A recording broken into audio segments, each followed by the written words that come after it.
Hi guys, it's SkintBoot here, and today what I'm going to be bringing you guys is a No Man's Sky video. And in today's video, what I want to bring you guys is a very discussion heavy, very opinion based video looking at the physical Atlas version 4 passes, which I've spoken about recently, and their significance when we do eventually get our hands on them. Now, I want to speculate about their uses, how they may influence the future of No Man's Sky, and ultimately what is most likely to come from their distribution. And I will say very quickly, I do apologize if I sound like death. My voice is completely fucked at the moment and I am feeling a bit shit, to put it bluntly, so I'm sorry if I don't sound completely up to scratch, but you know, I've got to keep on that grind, got to keep that schedule going. So in order to actually make this video work, I feel like I have to categorize these theories, and I have put all of these different outcomes into 3 categories: teen,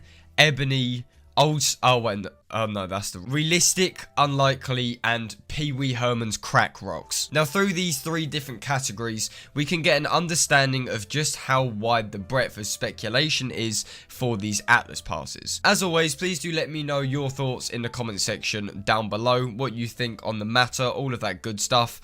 And with all of that out of the way, let's get started. So I want to start off with the realistic category, and the first one which I want to touch on is probably the most plausible theory on this list, and is also one of the most popular evaluations of the Atlas passes, and that is the fact that they somehow tie into Waking Titan or a new ARG. Now, the argument is, because these passes were sent out during Waking Titan, the ARG that led up to 1.3, the arrival of these V4 passes will either kick off Waking Titan or signal a completely new ARG. And for those of you who don't know, real quick, an ARG is an alternate reality game. It's essentially like writing fiction into real life. It involves finding shit out, and it was used as a method of keeping us busy during the build up to 1.3 with the Waking Titan ARG. How these passes tie into the ARG is honestly anyone's guess. They could harbor unique codes used to start some kind of deciphering like we saw with 1.3,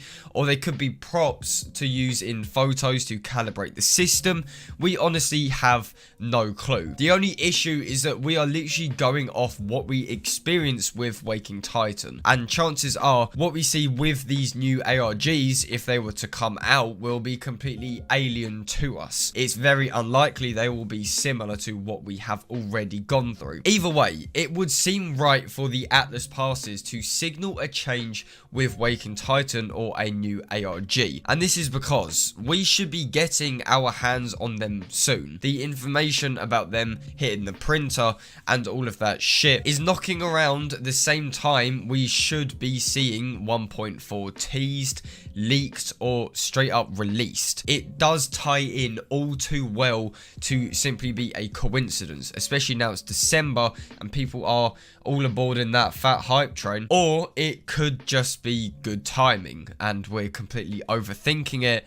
Please do let me know your thoughts. Next thing which I want to touch on is probably the most depressing one, but again, it's probably the most realistic, and that's the fact that these Atlas passes mean nothing. They just look cool. This is something which I always bring up, and I think it is good to talk about because it does kind of calm down the speculation, and that is the fact that these Atlas passes are quite simply fan appreciation. They're Hello Games' way of saying thank you for working with Waking Titan, thank you for sticking with the game, thank you for just being the lovely community that you are. Here's an Atlas pass, just enjoy it. You know, this is like a personal love letter from Papa Sean. Put it on a shelf, put it in a frame, do anything with it. Or alternatively, it could almost act as like a collector's edition kind of item, sort of like the ships that came with the Game Sweaty edition, you know, like the limited edition ships on the stand that I swear like only 1,000 were made or something crazy like that. It would be the same kind of thing because there's a limited quantity of them being made. It would make sense for them to literally just act as a thing where people go, oh, look at that, I got this. A bit like the cassettes, I think it's clear that there is some kind of sentimental thank you trying to slip out from Hello Games over the past year. Maybe they're just getting a bit emotional. Maybe Sean's just kind of realizing that everyone is kind of starting to like the game a bit more now, and maybe their hearts are just filled with love for the community. We really do not know. But honestly, this is the theory I'm leaning most towards. I think it would make the most sense. I think it'd be the most cost effective.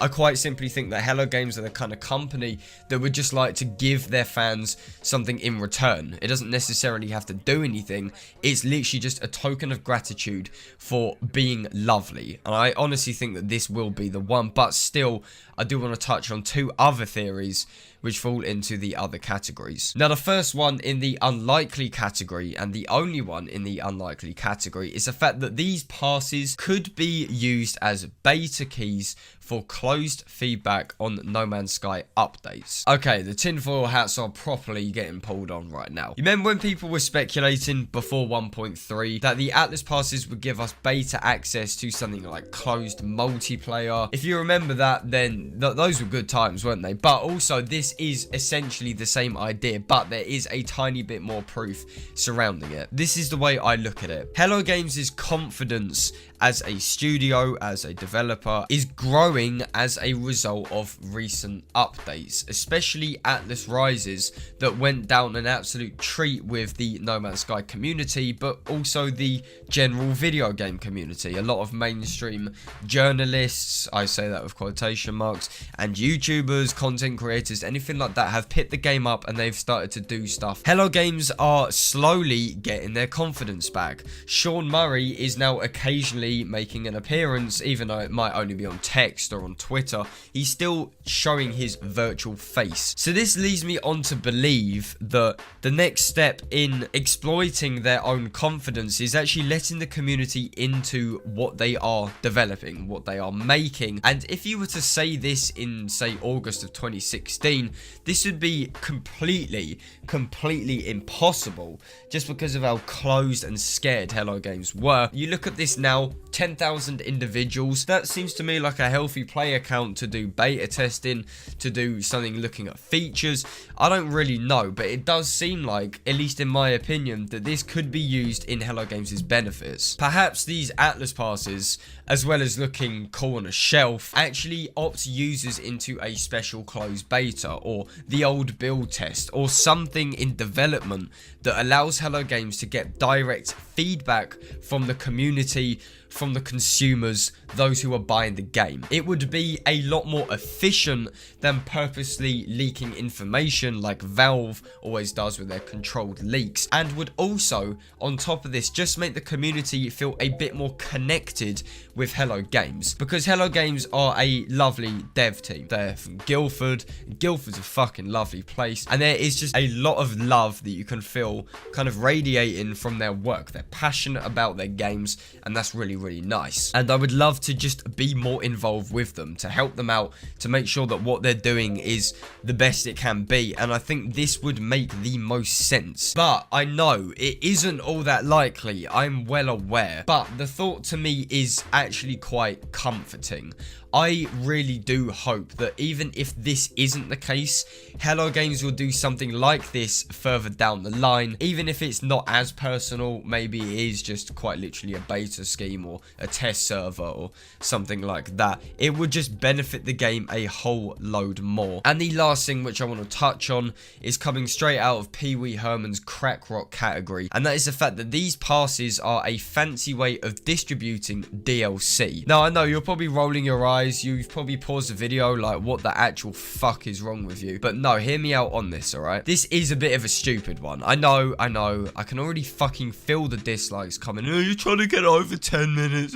But no, this is something which could be on people's minds I want to talk about, so shut the fuck up and listen, alright? I love you, really, I'm sorry. So just maybe, imagine this in an ideal world. 1.4 drops in the next few weeks, and this drops at the same time as the Atlas passes gets delivered to the 10,000 people. Let's just say that with 1.4, it is the most perfect update we can imagine. It's essentially 1.3 injected with Sean Murray's personal steroids. It comes with things like shipbuilding, customization of ships and exocraft, true multiplayer with character models, and all of this crazy ass customization that makes the game feel so much more in depth. It's basically the best update we've ever seen from No Man's Sky. And perhaps, let's just say that these passes when they come will again hold some kind of code that will unlock exclusive ship decals, or maybe like a player model, bit of clothing, or something cosmetic that other people in multiplayer can look at and go, oh shit, he has an Atlas Pass. Especially with the concept of a fully fledged multiplayer update, where multiplayer is supposedly the biggest focus for 1.4, this isn't actually too much of a crazy thought. Everyone's already on Pee Wee Herman's crack rocks, and this is definitely the most far-fetched tinfoil on my bellend theory that we can possibly get. Think about it just a little bit. Just for 1 second, think about the addition of character models, shipbuilding, things like that. This could quite literally be a exclusive cosmetic only thank you that, as well as getting a physical Atlas Pass, rewards you in-game as well. These Atlas Passes could be a vehicle to carrying unique cosmetics that no one else has. And I know it's dumb, I know it wouldn't fit in with No Man's Sky, it's not ethical, I know all of this shit, but you kind of have to consider it. People are still thinking about paid DLC, people are still thinking that No Man's Sky is going to turn into an MMO, so I do have to bring this up. But yeah, that's just about all I have to say on the matter. Thank you very much for watching this video. This was a struggle for me to do. I'm actually getting out of breath here because I literally can't fucking breathe. Yeah. Oh god. But yeah, thank you for taking the time out of your day to watch this video. Hopefully the schedule will still be on track and everything, and I can still edit even when I'm feeling ill. Oh my god, my throat. Fucking hell. I'm gonna keep this outro short because I'm I'm literally dying. So yeah, cheers for the watching and stuff, and drop a sub and like, and yeah, I'll see you guys on my next video. Alright, this is SkintBoot signing out.